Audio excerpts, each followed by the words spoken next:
Alright, we have a lot to talk about today, getters and setters. But before I explain what these are, let me explain the situation.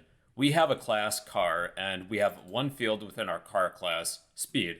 So when we construct a car object, we need to pass in something for the speed. Maybe this is miles per hour, kilometers per hour, doesn't really matter. So let's say that somebody takes our car object and changes the speed to like whatever this number is, 100 million. Actually, let's make that a billion. How can we prevent people from doing this? Because currently our car is going way too fast. So one way in which we could do that is to change this field from public to private, but then we can't access it at all. Another way is to set up getters and setters, and this adds security to our program via this concept called encapsulation. So we need to first set up a property for this field. The property name is the same as the field name, except it's capital.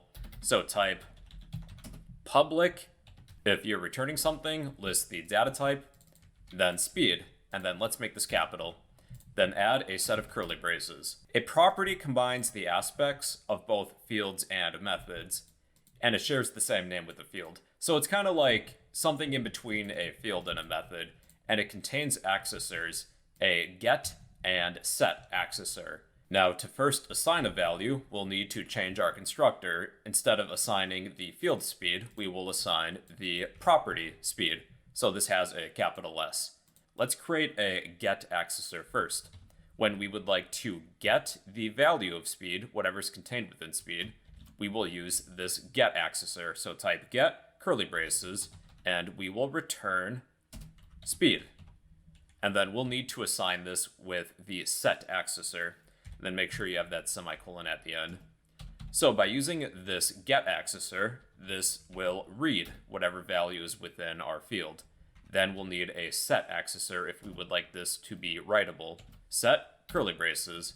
So what we'll do here is set speed equal to value. So value is kind of like a parameter. Properties combine the aspects of both fields and methods.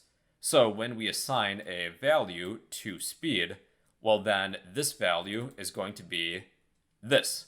So it's kind of like an argument and a parameter. And within our set accessor, we can actually set up like some code or some rules or something. So if somebody attempts to change the speed, we could write an if statement. Like if value is greater than, let's say 500, then we will limit this. Let's change speed equal to 500 then. Else, speed equals value. Now, car.speed is inaccessible due to its protection level, so we need to access instead of the field the property, so that's speed with a capital S. And then, if we're going to display the value of speed, we'll access the property instead of the field. So if we attempt to set our speed equal to 1 billion, well, we will access this set accessor, and then it's going to be limited to 500 then. So if we attempt to change our speed to 1 billion, it will be limited to 500, and then we can still display the value and access it because by having a getter and setter, this is both readable and writable. So yeah, those are getters and setters. They are accessors found within a property. A property combines the aspect of both fields and methods, and if you have a private field, you can also set up a property that has getters and setters for more security. So yeah, those are getters and setters in C#.